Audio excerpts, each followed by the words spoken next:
Bismillah. Ya. Assalamualaikum warahmatullahi wabarakatuh. Waalaikumsalam. Selamat pagi. Terima kasih kalian sudah bergabung di jam 7.30 ya. Tanggal 14 April. 14 Maret. Maret apa April? Maret ya. 14 Maret 2022. Oke. Saudara-saudara, hari ini tema kita tentang agresi militer Belanda 1 dan 2. Jadi di awal pertemuan kita memang ini tentang sejarah perang kemerdekaan. Ini sangat kebetulan sekarang sedang ramai dibicarakan. Jadi mudah-mudahan kalian bisa ikut dalam perdebatan itu, bisa menulis esai di surat kabar dan lain sebagainya. Jadi kebetulan karena ada Kepres nomor 2 tahun 2022 itu diramaikan tentang serangan umum, itu secara keseluruhan sebenarnya berkaitan dengan tema kuliah kita dari awal. Ya. Nah, saudara-saudara sekalian, ini kalau suara saya tidak jelas kasih tahu ya. Suara saya jelas apa tidak? Jelas Pak. Jelas Pak. Baik. Jadi hari ini dua kelompok, satu kelompok yang tema serangan agresi militer 1 dan 2. Itu untuk dua kelompok Pak. Satu kelompok. Iya. Satu kelompok apa dua? Dua. Yang kelompok satunya bahas agresi kedua. Oh gitu. Baik. Baik, kita mungkin hari ini hanya satu kelompok ya, agresi militer Belanda 1 dulu. Agresi militer Belanda pertama, nanti mungkin kalau ada waktu kita siang kita lanjutin setelah saya rapat ya. Nah ini agresi militer Belanda pertama tahun 1947. Nah di awal kita sudah tahu bahwa kita merdeka tanggal 17 Agustus 1945, tetapi kemerdekaan kita tidak diakui oleh Belanda maupun pemimpin tertinggi sekutu. Ini problem masalahnya. Belanda dan pemimpin tertinggi sekutu menganggap bahwa republik tidak ada. Bahkan Belanda menuduh pemimpin-pemimpin kita sebagai kolaborator Jepang. Dan ini karena aktivitas mereka selama masa pendudukan Jepang yang membantu pemerintah Jepang untuk mengorganisir Jepang dalam perang. Nah, saudara-saudara, setelah kita 17 Agustus 1945 merdeka, kemudian 1 bulan kemudian sekutu datang di bulan September, dan di bulan September lah mulai ada perang kecil-kecilan antara pasukan Republik dengan orang-orang Belanda yang dibebaskan yang ada di Jakarta. Sebenarnya pertempuran mulai ada di Oktober ya, Oktober November itu mulai ada. Nanti Oktober, November, Desember cooling down. Pertempuran antara tentara Republik dengan sekutu. Nah, nanti kan sekutu selesai tugasnya di bulan April 1946. Nah, kita waktu itu Jakarta dianggap sebagai daerah bebas konflik. Kemudian pemerintahan kita memutuskan untuk pindah ke Yogyakarta di tanggal Januari 1946 karena merasa tidak aman ada di Jakarta, sehingga yang cocok itu di Yogyakarta. Kebetulan Sultan Jogja itu menyerahkan wilayahnya untuk dipakai oleh pemerintah Republik. Kita pindah ke Yogyakarta.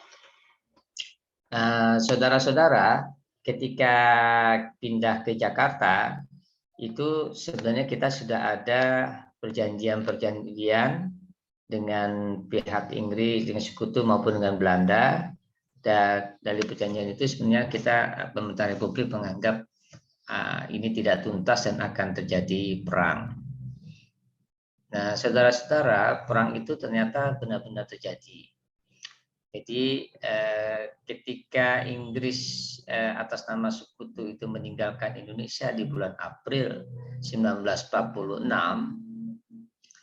Inggris tidak menyerahkan wilayahnya ke wilayah yang dikuasainya selama menjalankan tugas sebagai tentara sekutu di Indonesia, tidak menyerahkan wilayahnya itu kepada pemerintah Indonesia, tetapi menyerahkannya kepada pemerintah Belanda. Nah, ini yang jadi masalah, diprotes oleh pemerintah kita. Kemudian ada rapat-rapat dan akhirnya apa yang ditakutkan akan terjadi serangan besar-besaran Belanda ke Indonesia. Ini ada apa namanya, serangan Belanda ke Indonesia besar-besaran itu terjadi di bulan Juli 1947. Kalau nggak salah tanggal 21 Juli ya 1947 itu Belanda menyerang wilayah-wilayah Republik. Nah, ini yang akan kita bahas di sini. Nah, latarnya itu saudara-saudara, latar belakangnya itu kenapa Belanda ini menyerang? Karena memang Belanda menganggap wilayah Indonesia itu adalah wilayah miliknya, koloninya, yang dirampas oleh Jepang.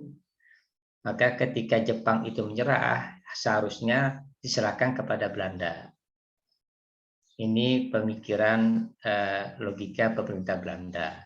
Sementara pemerintah Indonesia menganggap pemerintahan Belanda sudah berakhir tahun 1942. Dan kita merdeka tahun 45. Nah, ini yang tidak bertemu kepentingan ini. Nah, saudara-saudara, seperti kalian sudah bahas, kita terjadi berapa pertempuran dengan pihak sekutu, kemudian terhenti di bulan Januari 1946 karena sekutu mengakui pemerintahan Republik Indonesia ya sebelumnya, setelah kasus-kasus, banyak kasus mulai dari Surabaya, Medan, Padang, itu ternyata memang pemerintah Republik Indonesia punya pengaruh terhadap wilayah Indonesia. Jadi kalau sekutu mau berhasil tugasnya, dia harus minta bantuan pemerintah Republik Indonesia, harus kerjasama. Nah, karena kerjasama itu mereka harus mengakui bahwa ada pemerintah Republik Indonesia. Nah, saudara-saudara, kita ada terjadi perang kecil-kecilan sebenarnya antara bulan April 1946, bulan Mei 46, sampai nanti ada terjadi perundingan damai, tetapi perundingan apa? Kalian masih ingat gak perundingannya apa? Sebelum agresi militer Belanda pertama. Presentatornya siapa ini? Kelompok siapa? Perjanjian Linggarjati, Pak. Nah, betul, Feldiani. Jadi perjanjian Linggarjati. Perjanjian Linggarjati itu perang antara Belanda dan Indonesia dari mulai bulan April 1946. Nah, perjanjiannya Linggarjati itu bulan apa, Feldiani? Masih ingat? Bulan November 1946 bukan, Pak? Ya, nah itu ya. Jadi November 1946 kita ada perjanjian perundingan karena perang tuh antara bulan April sampai Oktober sampai November itu perang antara Indonesia dan Belanda di seluruh Indonesia. Dan itu perang lebih masif sifatnya daripada perang antara Indonesia dengan sekutu di bulan September 1945, Oktober 1945 sebenarnya, sampai bulan Desember 1945. Kita 3 bulan tuh perang dengan sekutu. Kemudian sekutu akhirnya mengakui pemerintah Republik Indonesia, kemudian perang dihentikan. Bahkan pemerintah Indonesia membantu sekutu untuk menjalankan tugasnya. Yang 3 itu ya. Yang kalian harus ingat tugas itu pertama melucuti senjata Jepang, tentara Jepang, menangkap memulangkan tentara Jepang ke Tokyo, ke Jepang sana, kemudian membebaskan para internjeran atau tawanan-tawanan perang Jepang. Ya, ini yang lain yang belum on dulu ya. Nanti kalian akan ada waktu untuk off. Ini saudara-saudara sekalian, Sekutu menyerahkan di bulan April, kemudian bulan April itu juga kita ada perang dengan Belanda sampai bulan November. Dihentikan dengan perjanjian Linggarjati. Nah, saudara-saudara, isi dari perjanjian Linggarjati ini ditolak oleh pemerintah Indonesia, pendukungnya ya, maupun pemerintah Belanda, para pendukung Belanda. Artinya perjanjian Linggarjati ini tidak memuaskan semua pihak. Dan pemerintahnya disalahkan, dianggap lemah. Nah, karena situasi seperti ini, masing-masing mempersiapkan diri untuk perang. Kan ada gium, jika diplomasi gagal, maka perang yang berbicara, dilanjutkan dengan perang. Nah, sama-sama mempersiapkan untuk perang, cuma kapan terjadi perang ini yang tidak tahu. Karena Indonesia sifatnya pasif. Kan perang itu akan terjadi di wilayah Indonesia. Artinya yang akan menyerang pasti pasukan Belanda. Nah, persoalannya kapan itu akan diserang kita. Itu tidak ada yang tahu. Cuma persiapan sudah dilakukan. Ketika perjanjian itu di Indonesia ini mempersiapkan diri untuk mempertahankan wilayah Indonesia. Misalnya apa yang dilakukan? Misalnya memperkuat organisasi ketentaraannya, kemudian memperkuat benteng-benteng di seluruh Indonesia supaya bisa bertahan secara mandiri. Itu yang dilakukan pihak Indonesia ya. Pihak Belanda sementara mempersiapkan diri untuk melakukan serangan besar-besaran. Nah, saudara-saudara, apa yang ditakutkan itu terjadi di bulan Juli 1947. Jadi secara sepihak Belanda menganggap tidak lagi terikat dengan kesepakatan Linggarjati. Nah, jadi karena tidak sepakat, Belanda berarti boleh melakukan apa saja, termasuk menyerang. Nah, saudara-saudara, serangan Belanda ini ditujukan untuk melumpuhkan perekonomian pemerintah Republik Indonesia. Nanti ada pembahasannya tuh, kalau nggak salah dari bukunya Himawan Sutanto ya, mantan purnawirawan Letnan Jenderal, mantan Kepala Staf Umum Angkatan Bersenjata Indonesia, itu pernah menulis buku tentang agresi militer Belanda I. Jadi dalam agresi militer Belanda I ini, Belanda menyerang pusat-pusat perekonomian pemerintah Republik. Seperti apa? Seperti perkebunan, kemudian kilang-kilang minyak, daerah-daerah yang punya ini diserang. Karena pemerintah Belanda ini ingin mengambil alih kembali perkebunan yang dulu ditinggalkan. Misalnya pabrik-pabrik gula. Ini kalau kalian yang pergi ke Jawa lewat darat naik mobil, itu ada di rest area berapa ya, yang di Brebes itu ya, itu ada pabrik gula. Itu peninggalan Belanda itu. Itu banyak sekali pabrik gula, terutama di wilayah Jawa Tengah dan Jawa Timur, pabrik gula itu banyak sekali. Kalau di Jawa Barat itu kebanyakan perkebunan. Di Medan ada juga perkebunan teh ya, teh itu ada, tapi di Medan itu kebanyakan tembakau, makanya terkenal tembakau Delhi. Jadi wilayah-wilayah itu yang mau direbut kembali oleh Belanda, karena dianggap daerah yang menghasilkan uang dan sekaligus melumpuhkan perekonomian pemerintah Republik. Maka terjadilah serangan ke wilayah-wilayah ekonomi itu. Jadi pemerintah Belanda tahun 1947 tidak menyerang ibu kota Republik Indonesia. Ini nanti bedanya dengan agresi militer Belanda II. Yang diserang adalah pusat-pusat ekonomi pemerintah Republik Indonesia.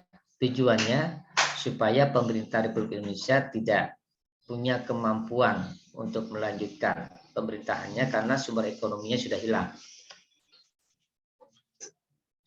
Tetapi ternyata pasukan Belanda ini tidak cukup untuk menguasai seluruh wilayah perkebunan, pabrik-pabrik yang sudah mereka canangkan. Ada perkebunan, ada pabrik, ada lagi kilang minyak bumi di Aceh dan lain sebagainya, itu di Kalimantan Timur. Itu adalah wilayah-wilayah yang diserang oleh Belanda. Ternyata wilayah republiknya terlalu luas itu. Terlalu luas. Sementara walaupun persenjataan Belanda itu modern, kemudian tentaranya terlatih, tapi wilayah yang harus dikuasainya terlalu luas. Nah, ini kemenangan dari tentara Republik. Tentara Republik itu orangnya banyak. Justru tentara Republik itu kekurangan senjata. Jadi satu senjata dipakai oleh lebih dari satu orang untuk menghadapi tentara Belanda. Jadi bedanya itu ya, jumlahnya tentara Republik dan pendukungnya, laskar-laskar itu mungkin saya belum menghitung ya, mungkin 20 banding mungkin 100 banding 1 kali yang tentara Belanda datang ke Indonesia. Karena pemerintah Indonesia itu menerapkan sistem perang semesta. Perang semesta itu artinya rakyat secara keseluruhan itu ikut serta. Kalian bisa bayangkan ada berapa jumlah rakyat Indonesia saat itu. Mungkin sudah 100 juta itu. 100 juta yang dewasanya mungkin sebagian besar kan sudah dewasa. Yang lahir, kita tuh banyak lahir tuh setelah tahun 50, tuh banyak anak-anak lahir. Tapi semasa pendudukan Jepang itu sedikit. Jadi lebih banyak orang dewasanya. Dan itu semuanya sebagian besarnya berpihak kepada pemerintah Republik dan berjuang. Sebagian masuk ke laskar, sebagian masuk tentara.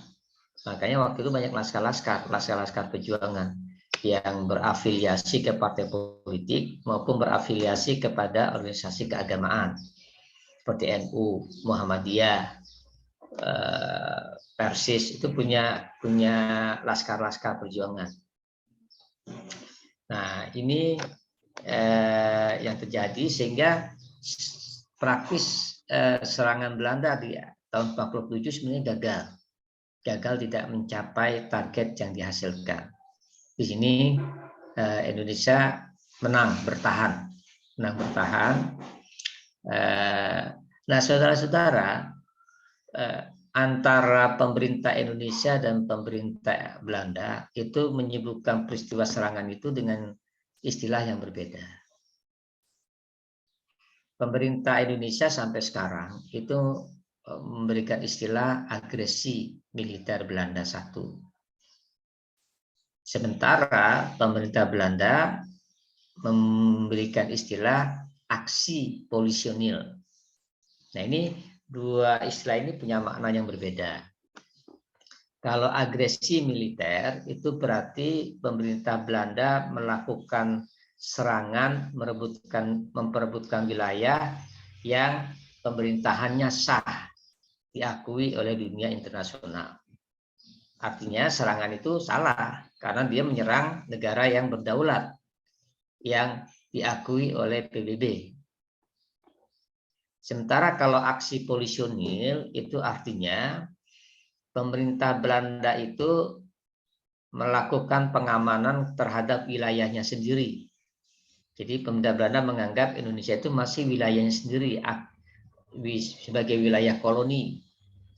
Dan dengan aksi polisionil itu artinya Belanda ingin menangkapi, menghancurkan kelompok-kelompok penjahat. Nah, kelompok penjahat itu menurut Belanda adalah pemerintah Republik Indonesia. Karena pemerintah Belanda konsisten tidak mengakui adanya pemerintah Republik Indonesia.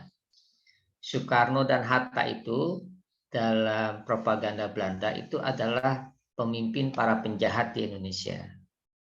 Dan para penjahat itu banyak. Ada yang terorganisir, yang kita sebut tentara, ada yang tidak terorganisir, yang disebut dengan laskar. Ini versi Belanda. Ya, dua istilah ini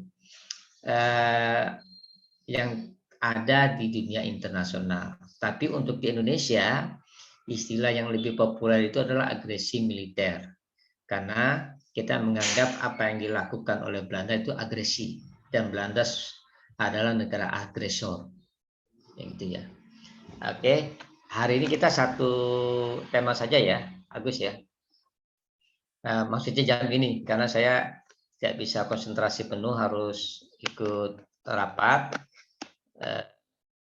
Tapi saya tetap mendengarkan ya, mendengarkan. Silakan kalian lanjut. Saya izin juga rapat di sana terlambat datangnya. Oke, silakan kalian di off kamera. Nanti kita dengarkan penjelasan dari teman kita. Oke, silakan. Dimatikan saja dulu, Agus. Sambil persiapan. Oke. Oke, silakan kelompok 1. Kelompok agresi militer Belanda 1. Agus, share screen-nya bisa di ini enggak? Tolong. Oh iya, bentar. Udah ya? Oke ya.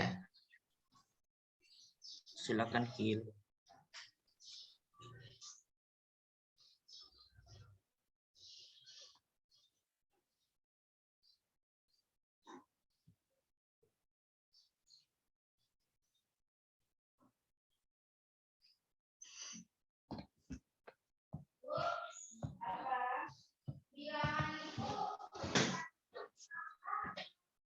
Yang Apa deh?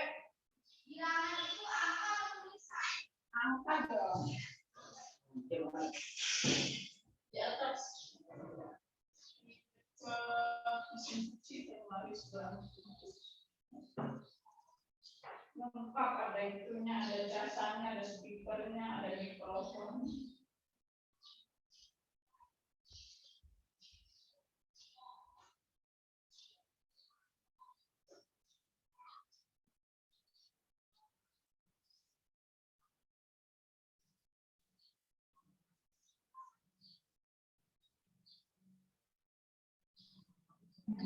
Dimulai ya. Assalamualaikum warahmatullahi wabarakatuh. Selamat pagi Pak Abdul Syukur dan teman-teman semua.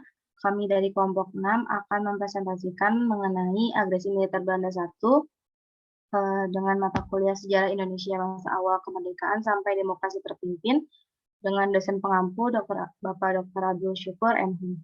Dilanjut, Kil.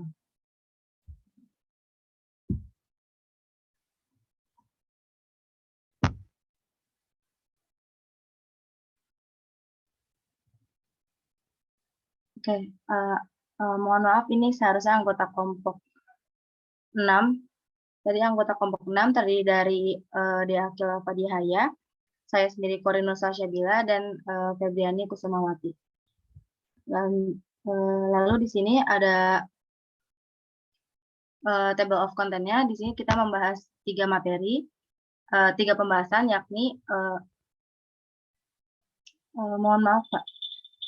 Materi pertama mengenai penyebab, yakni bagaimana awal mula dan penyebab dari terjadinya agresi militer Belanda 1. Dan yang kedua, alur penyerangan, yakni bagaimana alur penyerangan dari peristiwa agresi militer Belanda itu 1 terjadi. Dan yang terakhir, akhir penyelesaian, yakni mengenai bagaimana akhir penyelesaian dari peristiwa agresi militer Belanda 1. Lanjut, Kiel.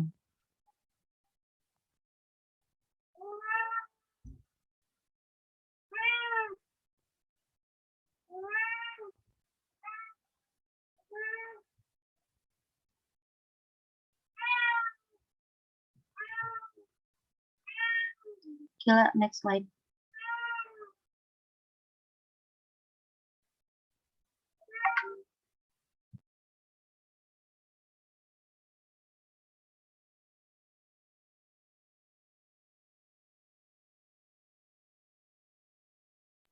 Ayo dilanjutkan, Dea. Ya, Kori, Febriani, sorry. Bentar, Pak. Di saya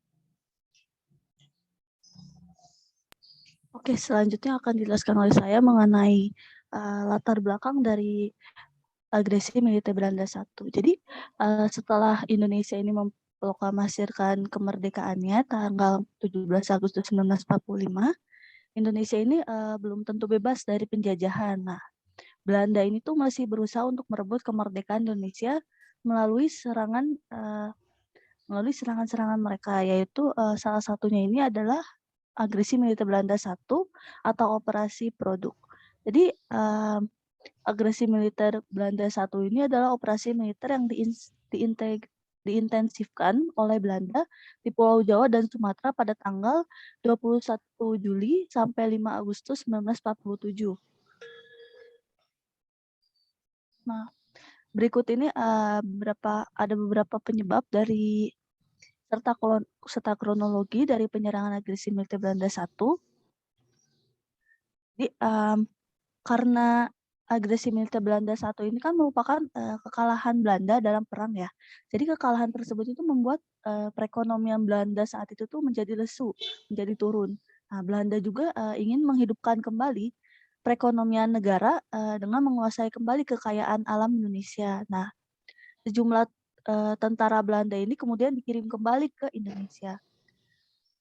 Di sana itu Belanda datang bersama dengan pasukan sekutu yang memenangkan Perang Dunia II.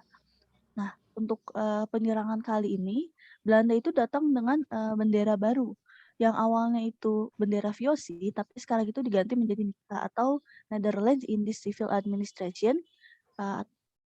Jadi NICA ini tuh awalnya mendarat di Sabang, Aceh, dan kemudian tiba di Jakarta tanggal 15 September 1945. Nah, pasukan NICA ini yang dipimpin oleh Letnan Gubernur Jenderal Hubertus Van Mook saat itu. Jadi Van Mook ini datang untuk menyampaikan pidato dari Ratu Wilhelmina yang menyatakan bahwa Indonesia sama Belanda ini membentuk sebuah persemakmuran. Nah, di situ dengan kata lain ini Indonesia itu berada di bawah naungan kerajaan Belanda itu sendiri.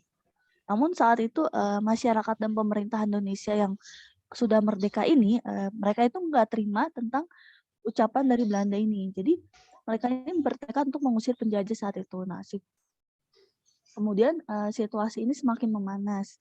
Jadi di tanggal 15 Juli 1947 ini, Van Mook ini mengeluarkan sebuah ultimatum atau peringatan keras yang meminta Indonesia untuk menarik kembali pasukannya sejauh 10 km dari garis demarkasi atau garis gencatan senjata. Nah, ultimatum yang dikeluarkan oleh Van Mook ini ditolak oleh Indonesia. Jadi 5 hari kemudian di tanggal 21 Juli, Van Mook itu kemudian dengan jelas menyatakan bahwa dia itu melalui siaran radio ini bilang kalau misalkan Belanda ini tidak lagi terikat dengan hasil perjanjian Linggarjati. Nah, perundingan Linggarjati ini seperti yang kita ketahui merupakan salah satu pengakuan de facto dari Belanda terhadap Republik Indonesia. Nah, setelah pengumuman ini, kurang dari 24 jam, agresi militer Belanda I itu kemudian dimulai. Nah, agresi militer Belanda I ini bertujuan untuk menguasai sumber daya alam Indonesia di Sumatera dan Jawa. Di Pulau Jawa ini, Belanda ini kemudian pindah ke Jawa Barat, Jawa Tengah, dan Jawa Timur. Nah, mereka itu di sana ingin menguasai perkebunan, pabrik, dan pelabuhan. Sedangkan untuk di Sumateranya ini, Belanda ini bertujuan untuk menguasai perkebunan dan pertambangan, terutama itu pertambangan minyak dan batu bara. Kekayaan alam Indonesia ini kan menjadi modal ekonomi kerajaan Belanda. Nah, otomatis Belanda ini melancarkan serangan yang menyebabkan saat itu banyak orang-orang yang tewas. Nah, kemudian pemerintahan Indonesia ini melaporkan agresi militer ke-1 ini ke Perserikatan Bangsa-Bangsa yang kemudian mengeluarkan resolusi tanggal 1 Agustus 1947. Nah, Dewan Keamanan PBB ini terus mendesak Belanda untuk menghentikan agresi militer. Nah, Belanda yang menerima resolusi tersebut kemudian menghentikan pertempuran tanggal 5 Agustus 1947.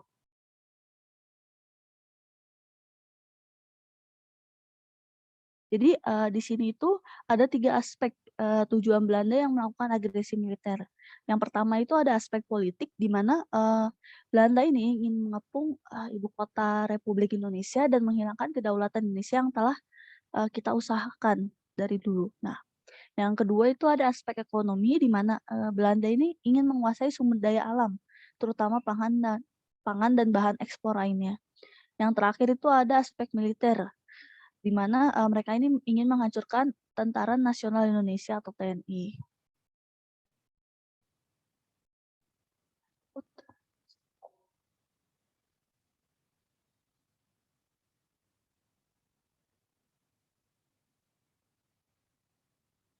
Nah, jadi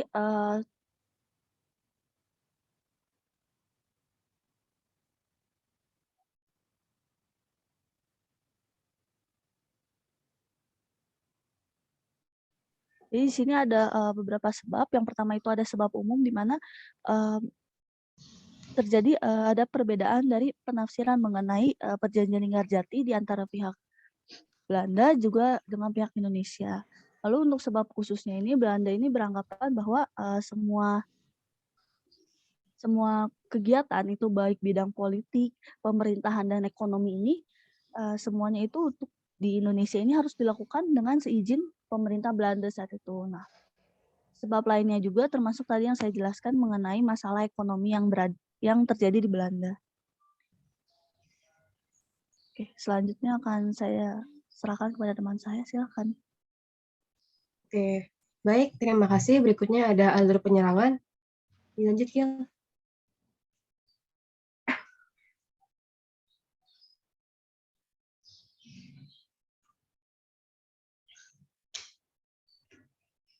Jadi Oke, silakan. pada 29 September 1945, Belanda ini datang ke Republik Indonesia dengan membawa tentara Nika dan mendarat di Tanjung Priok. Nah, bangsa Belanda ini memberanikan diri datang dengan membawa tentara ke negara yang baru saja merdeka. Nah, hal ini didasari karena para penguasa tradisional yang diangkat sebagai pejabat atau pemimpin daerah diangkat oleh Belanda sebagai tangan kanan Belanda. Nah, sebagian besar para penguasa tradisional ini tuh belum mengakui kemerdekaan Indonesia. Di samping Belanda ini memang mengincar sumber daya alam Indonesia itu sendiri. Nah, selama masa kolonial Belanda, para penguasa tradisional ini dikenal sebagai pemilik tanah yang kemudian bekerjasama dengan Belanda untuk mengambil atau memonopoli sumber daya alam. Nah, kedatangan Belanda ini di Indonesia setelah merdeka tentunya menimbulkan pertikaian di antara keduanya, hingga akhirnya memunculkan perlawanan bersenjata di berbagai wilayah Republik Indonesia. Dalam suasana perlawanan yang berkepanjangan, pada November 1946, pihak Belanda dan Indonesia bertemu di Linggarjati, Cirebon. Dalam pertemuannya, Belanda dan Indonesia membuat sebuah perjanjian yang dimana menjadi sebuah solusi dari permasalahan yang berkepanjangan tersebut. Nah, perjanjian tersebut dinamakan Perjanjian Linggarjati yang disahkan pada 25 Maret 1947. Nah, dengan perjanjian yang telah dibuat diharapkan mampu menyelesaikan permasalahan yang terjadi antara Republik Indonesia dengan Belanda dan perjanjian dilaksanakan dengan baik. Next, Gila. Namun, kenyataannya perjanjian tersebut membawa perlawanan yang lebih besar dari perlawanan sebelumnya. Diplomasi yang telah dibuat menjadi sia-sia yang pada akhirnya kedua belah pihak ini saling menuduh terhadap pelanggaran yang telah dibuat. Belanda secara terang-terangan mengirimkan tentara ke Indonesia dengan alasan untuk menjaga ketertiban dan keamanan, bukan dengan maksud untuk agresi militer. Namun, pihak Indonesia ini masih memegang teguh perjanjian yang telah dibuat. Walaupun Republik Indonesia secara tegas memegang teguh perjanjian yang telah dibuat, namun Belanda tetap memberikan ancaman bagi Indonesia, salah satunya dengan mengacaukan perekonomian Indonesia dengan melakukan pemalsuan mata uang dalam skala besar. Hal ini tentunya menyulitkan bangsa Indonesia terlebih lagi dengan taktik politik adu domba terhadap wilayah-wilayah di luar Republik Indonesia. Melihat permasalahan yang tidak kunjung selesai, dunia internasional ini merasa terganggu dengan permasalahan tersebut hingga akhirnya pihak Indonesia, yakni Perdana Menteri Syahrir mengusulkan beberapa saran. Yang pertama, penghentian pengiriman tentara, yang kedua penghentian blokade perdagangan luar negeri, yang ketiga mengatur bersama semua permasalahan di luar wilayah Republik. Next, Kila. Pihak Belanda ini menolak tanggapan yang diberikan oleh Republik Indonesia. Hal ini didasari karena wilayah Jawa dan Sumatera merupakan daerah penghasil perkebunan dan pertambangan. Terlebih lagi mengingat kalau kondisi Belanda ini memiliki tekanan politik dari luar dan dalam negeri, serta kondisi perekonomian Belanda yang semakin memburuk. Maka nggak heran kalau misalkan Belanda ini tuh tetap berpegang teguh kalau misalkan mereka ini bukan melakukan agresi militer, melainkan polisional. Nah, tidak hanya itu, Belanda ini sendiri dianggap tidak mampu mendanai biaya militer. Maka tidak mengherankan bila mana Belanda terus menolak saran yang diberikan oleh Republik Indonesia. Next, Akila. Nah, situasi ini tentunya semakin memanas, terlebih lagi dengan sikap Belanda yang terus memprovokasi Indonesia dan juga melakukan beberapa blokade di wilayah Republik Indonesia. Sebagai ujung tombak provokasi yang telah dibuat, pada 3 Juni 1947, Belanda membuat sebuah ultimatum dengan mengharuskan keputusan selang waktu 2 minggu atau 14 hari untuk memenuhi kewenangan yang diberikan oleh Belanda. Adapun isi ultimatum yang dibuat oleh Belanda yakni dengan membatasi Republik dalam hal beberapanya, yaitu hubungan dengan luar negeri, memaksa kerjasama di bidang militer dan keamanan serta mengurangi kekuatan TNI, kemudian pengaturan masalah-masalah pokok ekonomi terutama perdagangan luar negeri. Berikutnya ada pengembalian hak-hak orang asing atas perusahaan serta hubungan kerjasama dengan daerah-daerah lain di luar wilayah Republik Indonesia. Lanjut, Kila. Nah, mendengar ultimatum yang diberikan oleh Belanda tentunya menjadi sebuah guncangan bagi Republik Indonesia. Nah, Republik Indonesia ini merasa bahwa isi dari ultimatum tersebut akan memecah belah kondisi Republik Indonesia, terutama di wilayah luar Republik Indonesia. Tidak perlu menunggu sampai 2 minggu untuk mendapatkan penjelasan dari Republik Indonesia. Pada 8 Juni 1947, Republik Indonesia mengirimkan jawaban yang berisi berupa usulan, yakni yang pertama, menyetujui pembentukan pemerintahan nasional sementara untuk mempersiapkan sidang konstituante dan penyerahan kekuasaan dan pemerintahan Belanda kepada pemerintahan federal Indonesia. Nah, selama masa peralihan kedudukan de facto Republik tidak akan dikurangi. Republik akan mengakui terbentuknya pemerintah Indonesia Timur dan pemerintahan Borneo. Yang kedua, menyetujui pembentukan lembaga devisa bersama untuk seluruh Indonesia setelah terbentuknya pemerintahan peralihan. Yang ketiga, menyetujui penyusunan Badan Pusat Pembagian Makanan untuk seluruh wilayah Indonesia oleh pemerintah peralihan. Yang keempat, penjaminan keamanan dan ketertiban di wilayah Republik adalah kewajiban polisi Republik sendiri. Yang kelima, perdagangan ekspor dan impor dilakukan menurut petunjuk pemerintahan peralihan. Dan terakhir, persoalan besar mengenai penyelenggaraan perjanjian Linggarjati supaya ditangani oleh kedua delegasi. Nah, usulan atau jawaban yang diberikan oleh Republik Indonesia ini kepada Belanda tentunya ditolak. Hal ini semakin meningkatkan agresifnya kegiatan ancaman yang diberikan oleh Belanda kepada Indonesia.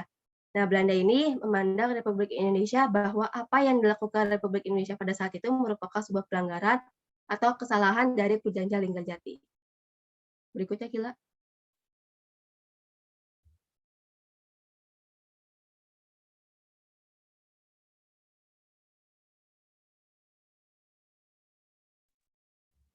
Jadi agresi militer 1 ini berlangsung pada 21 Juli 1947 hingga 5 Agustus 1947.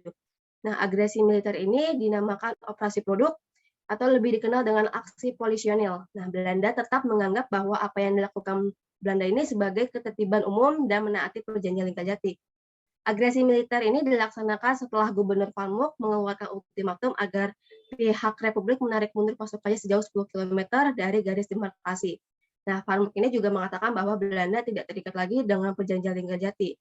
Agresi militer 1 ini dikomandoi oleh Jenderal Espur yang menyerang melalui jalur udara, darat, bahkan laut.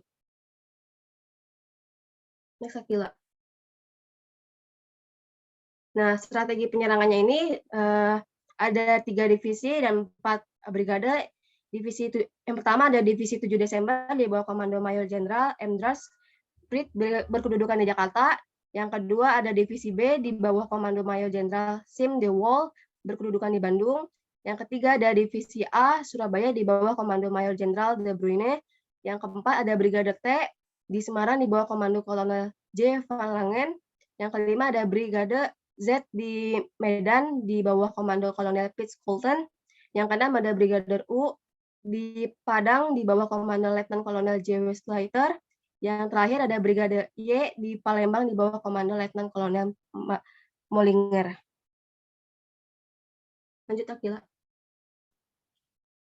Nah, sebagai gambarannya agresi militer 1 di Jawa Tengah, mereka ini menyerang secara berturut-turut. Misalnya tanggal 21 Juli, Belanda menghancurkan kereta api dan lapangan terbang Panasan. Kemudian di tanggal 22, di bulan yang sama, Belanda melakukan serangan udara di Ungaran, Ambarawa, dan Salatiga. Kemudian di 23 Juli, Belanda melakukan serangan udara di Salatiga, Semarang, Yogyakarta, dan Magelang. 24 Juli di Cilacap dan Purwokerto menyebarkan pamflet provokatif. Kemudian di tanggal 25 sampai dengan tanggal 26 Juli, pertempuran di Semarang dan menyerang Mogowo. Kemudian di tanggal 27 sampai dengan tanggal 30 Juli, Belanda mengepung Tegal dan Slawi. Dan akhirnya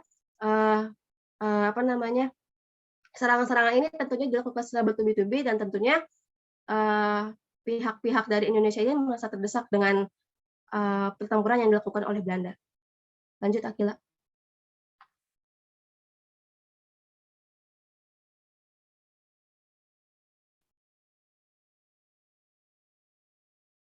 Selanjutnya akan dijelaskan oleh Kori. Silakan, Kori. Oke, materi ketiga mengenai akhir penyelesaian dari agresi militer Belanda 1. Lanjut, Kiel. Oke, di sini adanya keterlibatan PBB. Jadi dengan adanya keterlibatan PBB ini yang semakin dalam untuk menyelesaikan konflik antara Indonesia dengan Belanda dapat dilihat dari adanya dari sidang Dewan Keamanan PBB yang dilakukan beberapa hari setelah diluncurkannya agresi militer Belanda 1, tepatnya 3 hari setelah penyerangan, yakni pada tanggal 30 Juli 1947, di mana adanya perwakilan dari negara Australia yang mengirim surat kepada Dewan Keamanan PBB yang berisi tentang kekhawatiran dari pemerintah Australia ini atas situasi yang terjadi di wilayah Indonesia, khususnya di Pulau Jawa dan juga Sumatera, dan juga isi surat tersebut mengenai seruan kepada negara-negara anggota Dewan Keamanan PBB untuk bersama-sama mencari solusi atas keadaan yang terjadi di Indonesia. Lalu adanya surat tersebut mendapatkan tanggapan positif dari negara-negara Dewan Keamanan PBB, di mana berselang 2 hari setelah surat tersebut dikirimkan oleh perwakilan Australia, Dewan Keamanan PBB ini mengeluarkan resolusi Dewan Keamanan PBB nomor 27 yang berisikan mengenai seruan kepada pihak Belanda maupun Indonesia yang sedang bertikai untuk meletakkan senjata dan juga melakukan upaya diplomatik untuk menyelesaikan sengketa di antara kedua negara. Lalu resolusi Dewan Keamanan PBB ini pun ditanggapi oleh Indonesia dan juga Belanda, di mana mereka ini mengeluarkan perintah untuk melakukan gencatan senjata pada tanggal 4 Agustus 1947.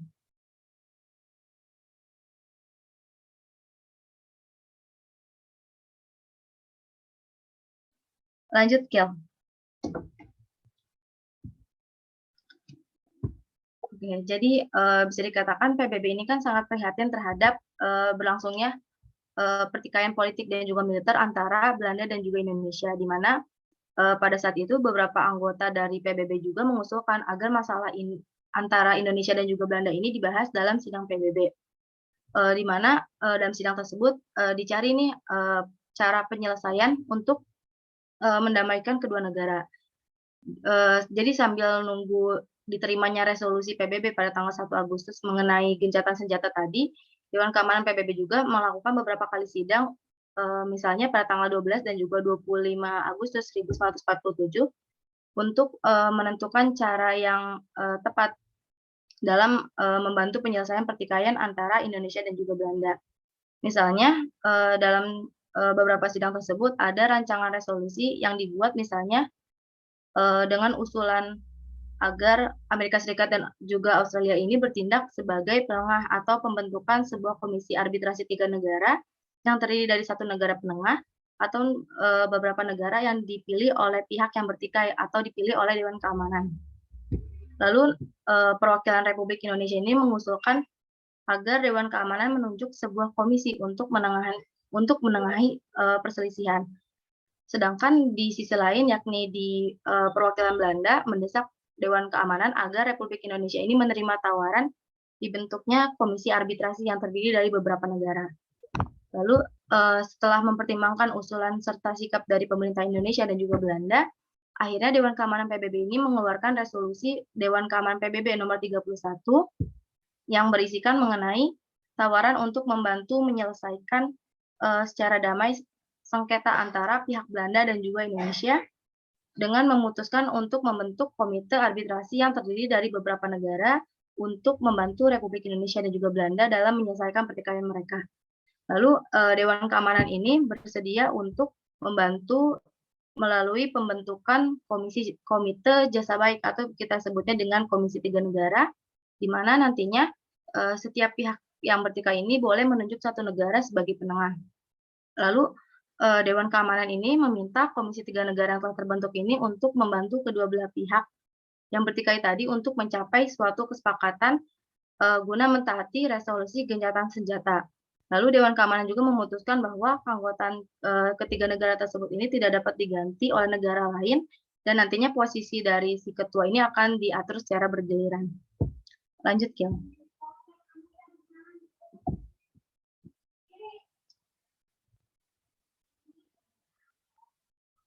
Selanjutnya, Komisi 3 Negara.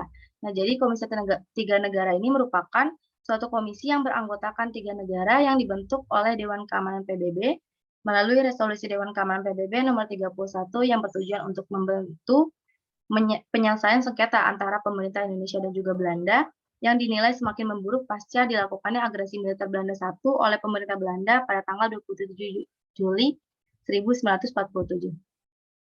Lanjut, Kian. Jadinya nanti Komisi 3 Negara ini, Indonesia menunjuk Australia sebagai negara perwakilannya dengan diwakili oleh Richard C. Kirby. Lalu Belanda akan menunjuk negara Belgia yang diwakili oleh Paul van Zeeland. Lalu nantinya pihak yang netral ini menunjuk Amerika Serikat sebagai pihak yang menengahinya.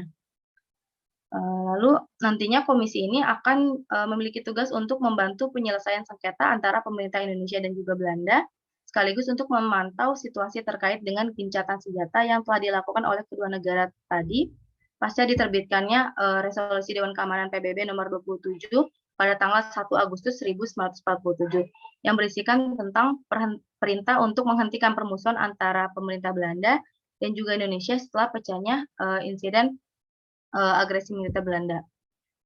Lalu dalam resolusi Dewan Keamanan PBB nomor 31 ini menjadi dasar pembentukan dari Komisi 3 Negara yang disebutkan bahwa dalam menjalankan tugas-tugasnya KTN ini akan dibantu oleh suatu komisi konsuler yang dibentuk yang berkedudukan di Batavia. Jadi selain itu juga resolusi yang dijelaskan dalam ini, keanggotaan dari komisi ini tidak akan bisa diganti.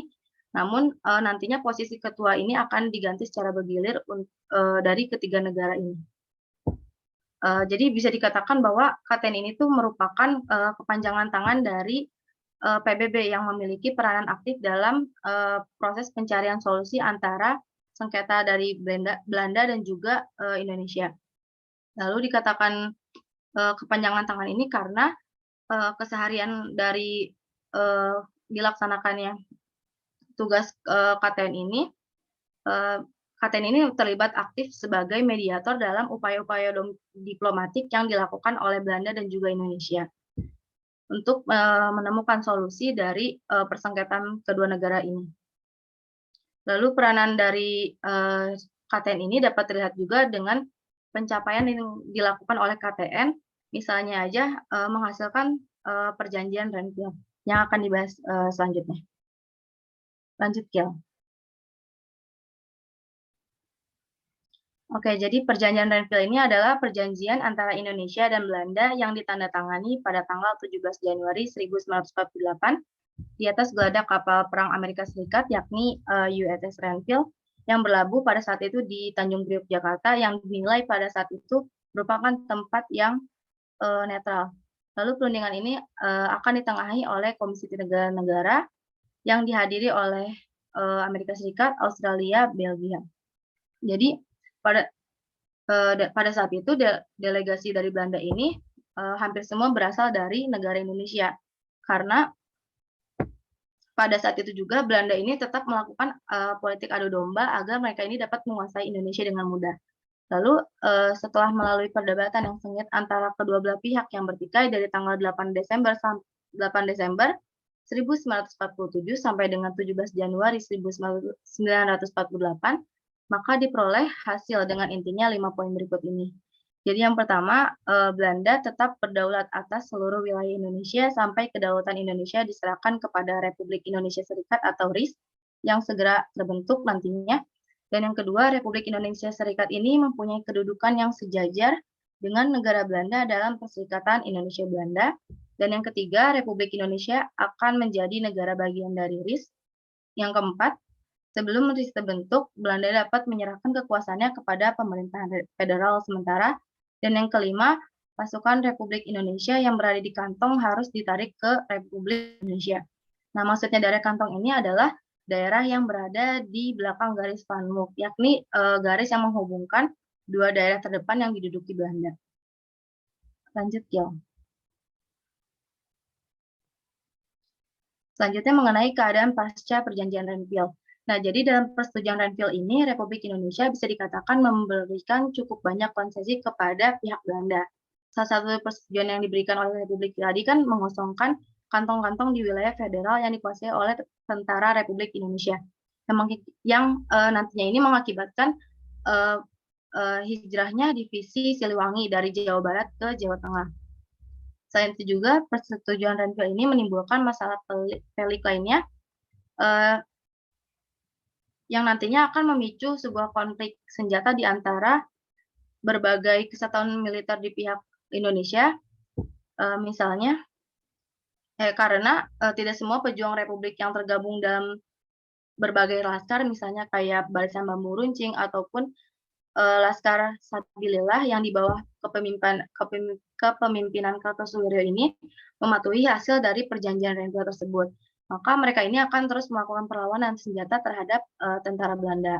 Karena Kartosuwiryo ini menganggap bahwa dengan menyerahnya Soekarno dan Hatta kepada Belanda, dianggap sebagai kekalahan dari negara Republik Indonesia terhadap Belanda. Sehingga Kartosuwiryo ini menganggap bahwa negara Republik Indonesia ini telah bubar. Lalu nantinya Kartosuwiryo ini akan mendirikan Darul Islam atau Tentara Islam atau kita sebut dengan DITII, dan juga memproklamirkan berdirinya Negara Islam Indonesia atau NII.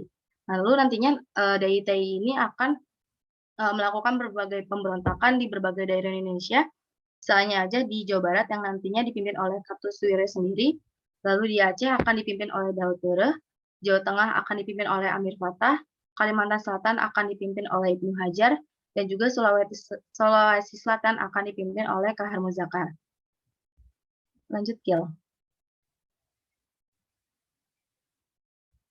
Oke, di sisi lainnya, perjanjian Renville ini juga menyebabkan mundurnya Perdana Menteri Amir Syarifuddin karena seluruh anggota dari kabinet yang ini kan terdiri dari Partai Nasional Indonesia dan juga Masyumi meletakkan jabatan ketika perjanjian Renville ini ditandatangani dengan alasan bahwa Amir ini terlalu banyak memenuhi keinginan Belanda dan juga mengakibatkan Amir Syarifuddin sendiri meletakkan jabatannya sebagai Perdana Menteri pada tanggal 23 Januari 1948.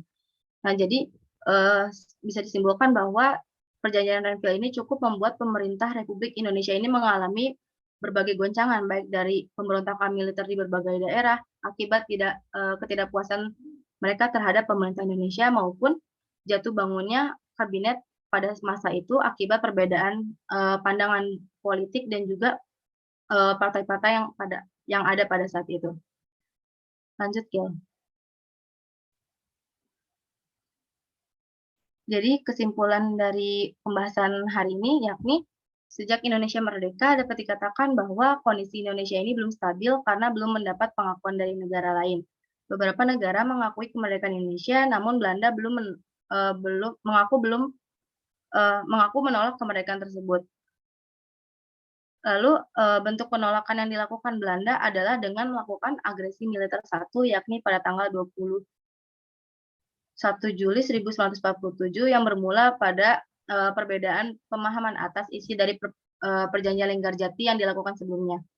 Lalu pertikaian yang terus-menerus antara Belanda dan Indonesia ini membuat Dewan Keamanan PBB turut serta untuk membantu kedua negara agar damai dengan membentuk KTN yang nantinya KTN ini akan menengahi politik.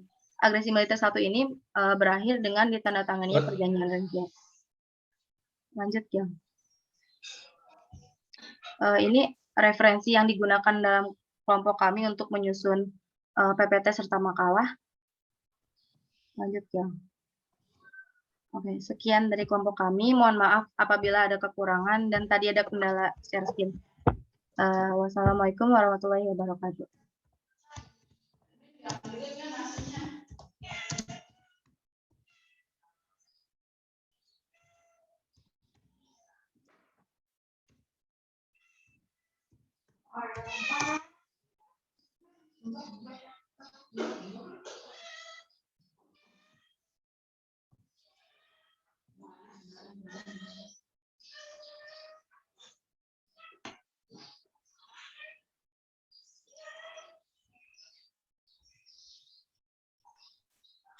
Terima kasih kelompok 6 atas presentasinya. Selanjutnya akan dilanjutkan dengan sesi tanya jawab. Kepada teman-teman yang ada yang ditanyakan, silakan bertanya kepada kelompok 6. Dan juga kepada kelompok 6 silakan membimbing diskusi dengan baiknya ya.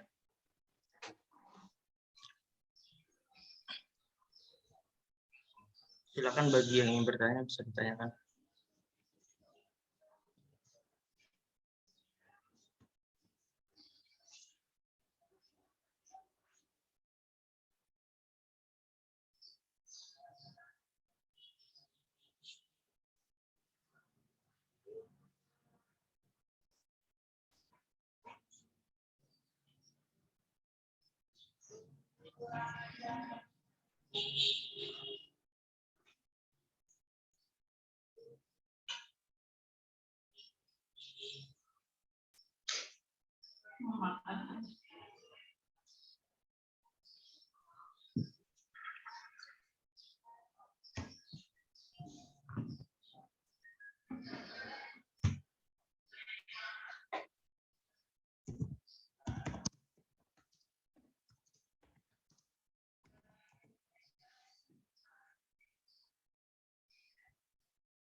Kelompok 6 boleh bertanya nggak? Izin bertanya. Silakan Yusuf. Ya, tadi kan sudah sebelumnya terima kasih kepada kelompok 6 atas presentasinya yang sangat baik. Saya izin bertanya, tadi dalam penjelasan terdapat Komisi 3 Negara, di mana di dalam Komisi 3 Negara itu ada 3 negara yang menjadi anggotanya. Nah, Indonesia kan negara kita itu lebih memilih Australia sebagai ibaratnya mungkin pendukungnya. Nah, yang jadi pertanyaannya saya, kenapa Indonesia itu lebih memilih Australia bukan Amerika atau Belgia gitu? Terima kasih.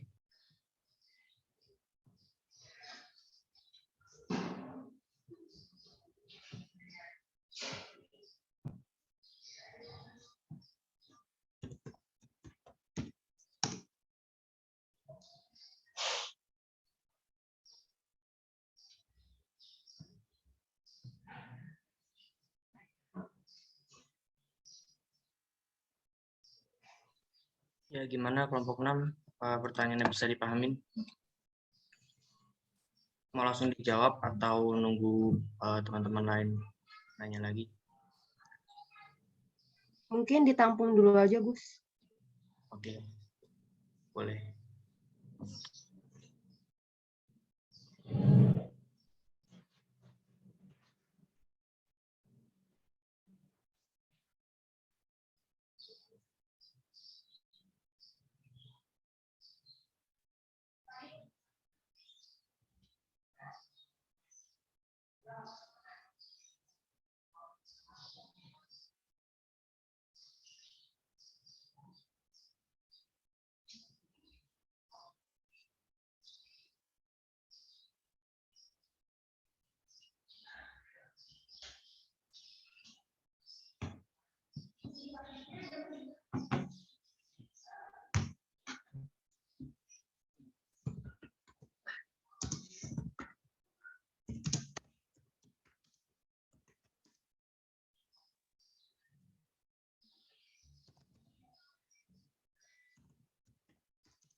Saya izin menjawab pertanyaan Yusuf. Jadi mengapa sih Indonesia ini menunjuk Australia sebagai perwakilannya di KTN? Karena kan Australia kan merupakan salah satu negara yang mendukung kemerdekaan Indonesia. Lalu di sisi lain keadaan militer di Australia ini juga kan udah kayak mumpuni untuk dibilangnya udah kuat lah militernya Australia. Dan juga Australia ini kan merupakan salah satu negara yang dia tuh udah prihatin terhadap kondisi di Indonesia pada saat itu. Dengan adanya agresi militer tadi, makanya salah satu perwakilan dari negara Australia ini kan mengirimkan surat kepada Dewan Keamanan PBB yang tadi dijelaskan sebelumnya bahwa Australia ini tuh kayak prihatin kalau misalnya Indonesia ini kan konfliknya dengan Belanda secara udah lama nih kan gak kelar-kelar ya. Makanya mungkin Indonesia ini karena Australia udah dekat sama Indonesia, jadinya Indonesia ini mempercayakan perwakilannya dengan negara Australia. Mungkin seperti itu. Teman-teman yang lain ada yang ingin menambahkan jawabannya?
Mau nambahin jawabannya dari Kori mengenai kenapa Australia ini dipilih oleh Indonesia sebagai perwakilan. Jadi di tanggal 13 Juli 1946 ini kan Australia ini secara resmi itu menyerahkan seluruh wilayah Indonesia bagian timur kepada Belanda ya. Jadi karena pada waktu itu hubungan Indonesia dengan Australia ini sangat dekat. Jadi ada di situ tuh namanya ex-Digulis yang merupakan mantan-mantan pejuang yang dibuang di Bovendigul, yaitu pulau kecil di tempat pulau kecil di mana para ex-Digulis ini dibuang. Jadi ex-Digulis ini bekerja sama dengan partai buruh di Australia yang kemudian memenangkan pemilu di Australia pada saat itu. Jadi alasan ini juga yang merupakan kenapa Indonesia ini memilih Australia masuk dalam Komisi 3 Negara untuk menyelesaikan pertentangan Indonesia dengan Belanda saat itu.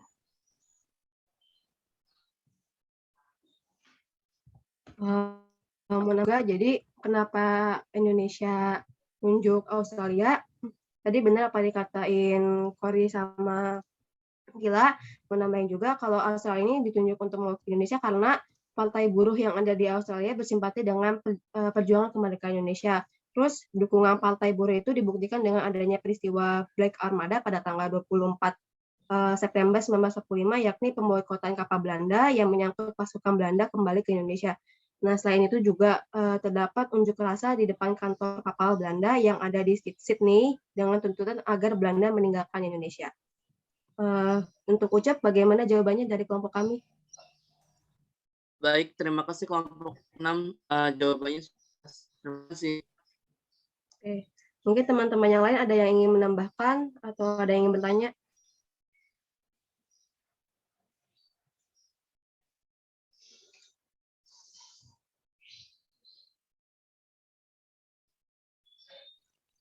Izin bertanya.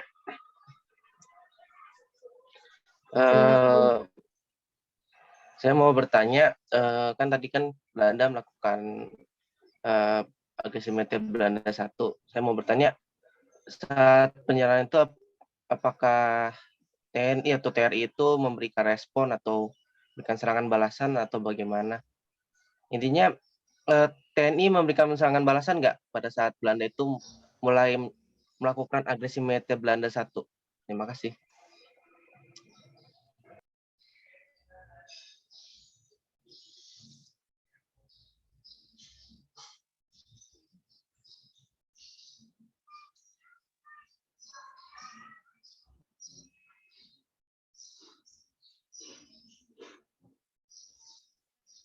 Ya, betul.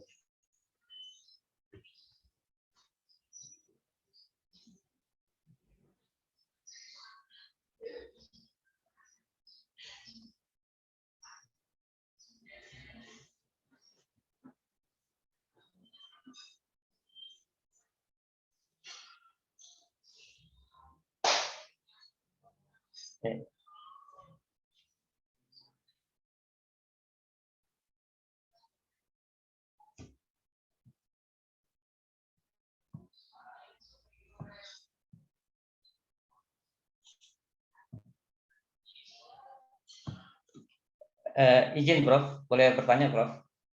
Prof Ucut.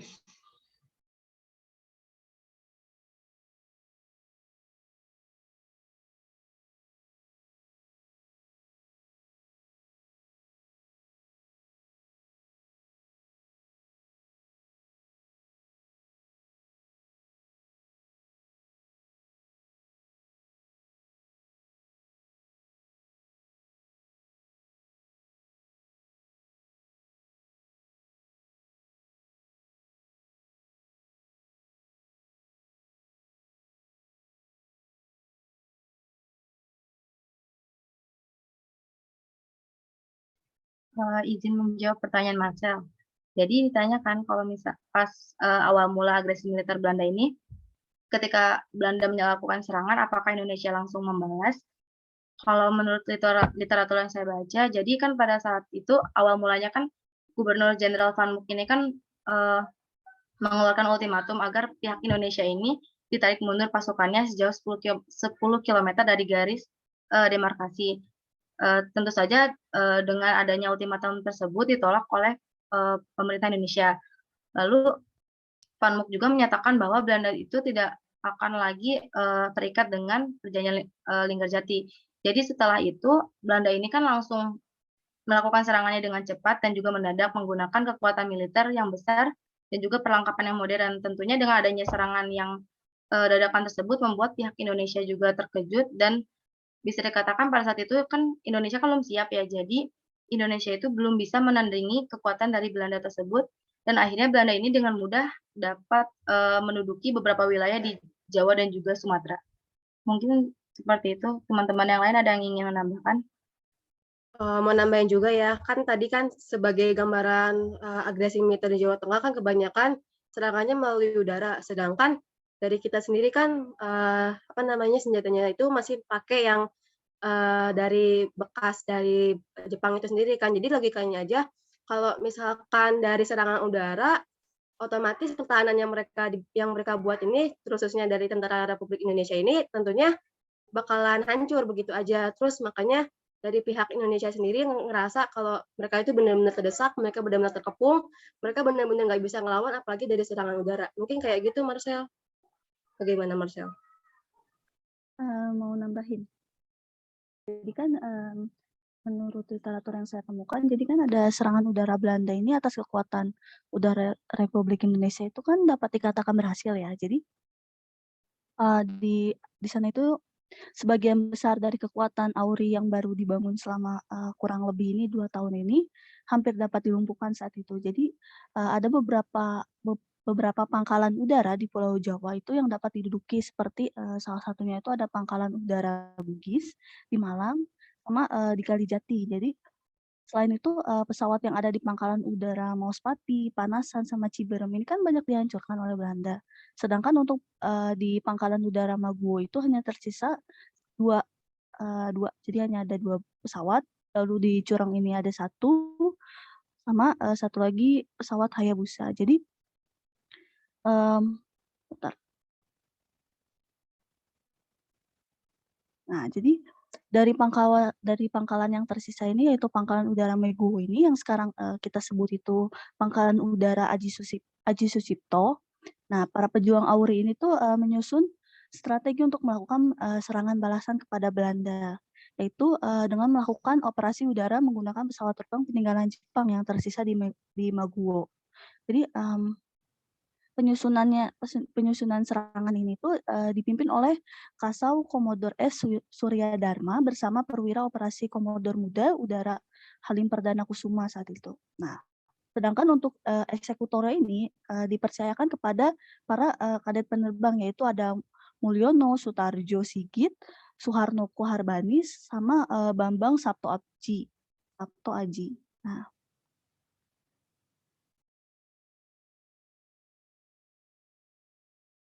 jadi rencana operasi ini tuh dilakukan beberapa pengeboman atas kota-kota yang menjadi kubu musuh di Jawa Tengah. Nah, pelaksanaannya itu tidak bersifat sebagai perintah, tapi sukarela. Jadi namun meskipun demikian ini tidak seorang pun dari para penerbang itu yang menolak tawaran tersebut. Jadi pada kesempatan itu ditunjuk pula beberapa para penembak udaranya seperti ada Kaput, Abdul Rahman, sama Sutarjo.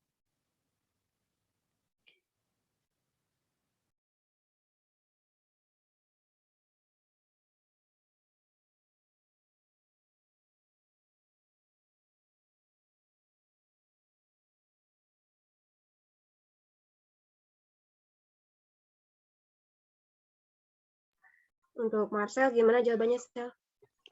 Oke, udah cukup. Makasih.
Teman-teman kelompok 6 boleh bertanya nggak? Silakan, Agus. Nah, dari tadi kan udah ditanya ya tentang bagaimana sih respon dari Indonesia ataupun yang ditanya Marcel tadi, respon dari prajurit TNI itu sendiri terhadap agresi militer yang dilakukan oleh Belanda. Nah, yang ingin saya tanyakan kali ini, bagaimana sih respon dari Belanda ini terhadap munculnya serangkaian pergerakan ataupun gerakan pemberontakan yang dilakukan oleh beberapa golongan, lembaga ataupun organisasi seperti yang telah disebutkan sebelumnya, bahwa setelah disetujuinya atau setelah selesainya perundingan Renville ini, beberapa tokoh dari berbagai daerah melaksanakan pendirian Darul Islam antara Islam Indonesia. Nah, dari pihak Belanda sendiri bagaimana sih respon terhadap munculnya serangkaian gerakan-gerakan tersebut? Karena dikarenakan kalau dari Belanda sendiri kan tujuannya melakukan agresi terhadap Indonesia untuk menguasai wilayah Indonesia itu sendiri. Nah, tapi di sisi lain ketika mereka telah berhasil menguasai dan mengusir kedaulatan Indonesia dari beberapa wilayah yang ada di Indonesia seperti salah satunya Jawa Barat dan Jawa Tengah, di sana justru muncul ataupun berdiri diproklamasikannya negara Islam Indonesia. Nah, gimana respon dari Belanda atas kejadian tersebut? Ya, sekian yang saya tanyakan. Terima kasih.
Untuk kelompok 6, aku boleh bertanya enggak?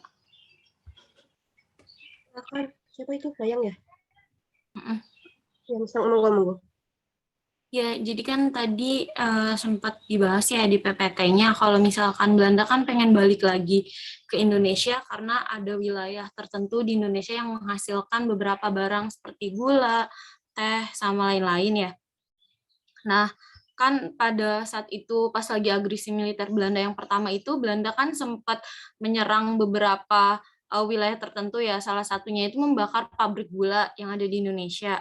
Nah, yang pengen aku tanyain itu kenapa sih Belanda membakar pabrik gula tersebut, tapi kan di posisi lainnya Belanda juga tuh pengen menguasai si pabrik gula tersebut. Pasti kan otomatis ini kan apa namanya kerugian juga gitu loh buat Belandanya karena kan dia harus merenovnya. Nah, itu gimana menurut kelompok kalian? Terima kasih.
Oke, aku mau jawab pertanyaan dari Mayang. Tadi ditanyain kalau kenapa pabrik gula ini dibakar oleh Belanda, padahal kan Belanda ini kan bisa dibilang mengarah ke sektor ekonomi Indonesia, termasuk produksi gula kan. Nah, jadi kalau menurut yang sumber saya baca, kenapa Belanda ini membakar pabrik gula, jadi pada saat itu pasukan-pasukan Indonesia ini kayak bermarkas di pabrik gula itu, misalnya kayak di pabrik gula yang ada di Rewulu. Jadi pada saat itu Belanda menyerang ke situ. Jadi karena banyak pasukan dari Indonesia yang bermarkas di situ, jadi Indonesia nyerangnya, Belanda itu jadi nyerangnya ke markas pabrik gula itu. Kayak gitu sih, Mai, kalau yang aku dapat.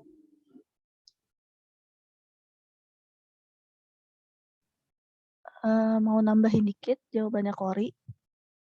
Jadi kan yang kita ketahui kalau misalkan selama agresi militer Belanda satu ini kan Belanda ini berusaha untuk melumpuhkan berbagai tempat yang dimiliki oleh Indonesia, mulai dari kayak tadi ada tentara gitu kan. Nah, selain itu juga Belanda ini kan berusaha untuk melumpuhkan rakyat Indonesia melalui pangan. Jadi dengan dihancurkannya pabrik gula ini, otomatis kebutuhan pangan rakyat saat itu menjadi krisis kan. Nah, karena ada penghancuran beberapa pabrik, otomatis tentara Indonesia saat itu mereka itu berusaha untuk melindungi pabrik-pabrik ini. Nah, lanjut ke yang jawaban Kori tadi. Jadi karena banyaknya tentara Indonesia yang berkumpul di pabrik-pabrik yang tersisa ini, otomatis serangan Belanda itu semakin intens saat itu, gitu. Terima kasih.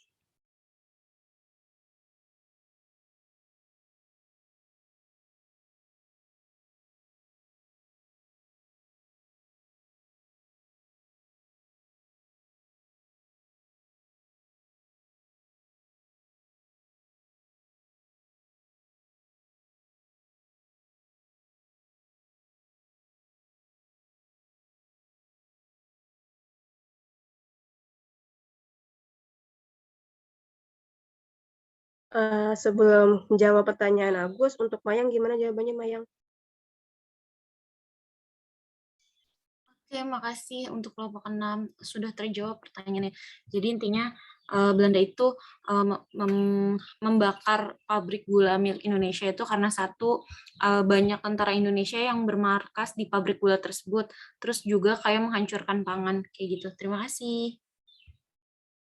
Oke, sama-sama. Mungkin untuk Agus, inti dari pertanyaan tadi itu bagaimana respon Belanda terhadap gerakan DITI yang mendirikan negara Islam sendiri. Nah, sebenarnya pertanyaan Agus ini tuh udah mulai masuk ke agresi militer 2 karena ngelihat dari ranah waktunya aja udah 1948 itu udah itu udah di luar jangkauan dari agresi militer 1. Jadi intinya DITI ini tuh bukan materi dari kelompok kami. Mohon maaf ya, Agus. Iya, nggak apa-apa, dilanjut aja.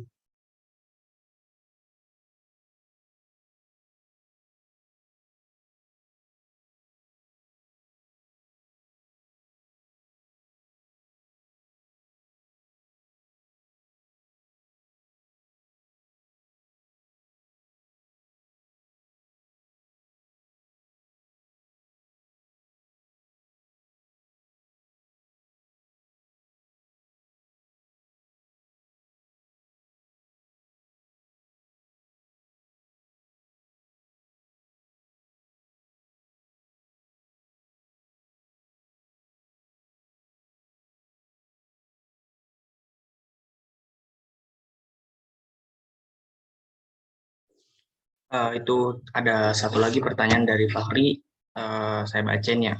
Bagaimana tanggapan dunia internasional terkait agresi militer pertama?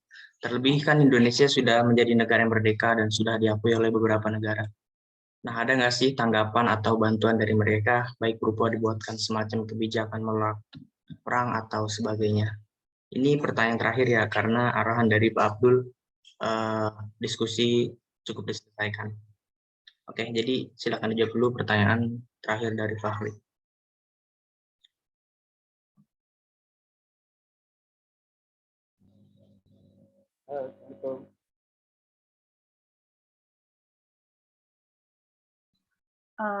Mau jawab pertanyaan dari Pai. Sebenarnya kan tadi udah jelasin respon internasional lebih tepatnya kan tadi ngebahas tentang keterlibatan dari PBB terhadap agresi militer tadi. Nah, jadi kan berawal mula dari adanya laporan dari perwakilan negara Australia kepada Dewan Keamanan PBB Lalu nantinya Dewan Keamanan PBB ini kan melakukan sidang beberapa kali untuk membahas mengenai persoalan terkait dengan adanya pertikaian antara Belanda dan juga Indonesia. Nah, nantinya Dewan Keamanan PBB ini mengeluarkan resolusi Dewan Keamanan PBB nomor 31 tadi yang berisi mengenai pembentukan KTN tadi, Komisi 3 Negara. Nah, Komisi 3 Negara ini merupakan kayak kepanjangan tangan dari PBB untuk memperlanjut mencarikan solusi atas pertikaian antara Belanda dan Indonesia yang nantinya KTN ini akan menghasilkan perjanjian Renville. Jadi keterlibatan internasional di situ lebih tepatnya kayak keterlibatan PBB dalam konflik agresi militer Belanda ini. Kalau menurut saya seperti itu. Teman-teman lain ada yang ingin menambahkan?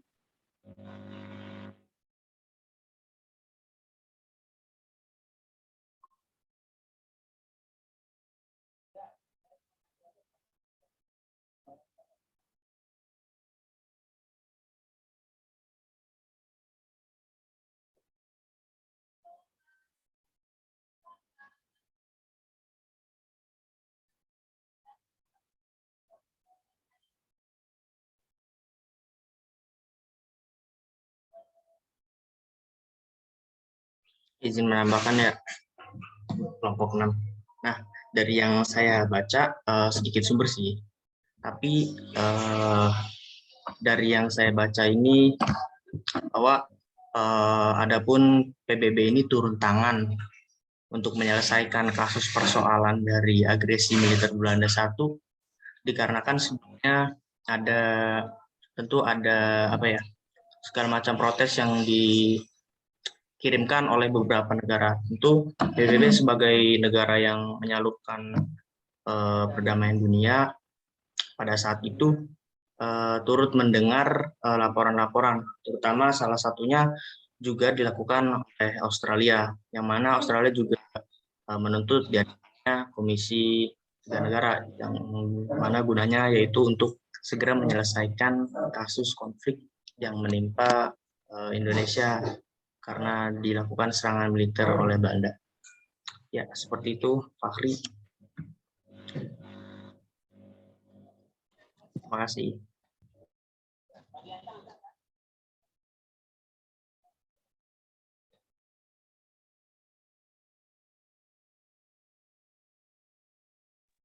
Gimana, Fahri? Mana, Pak?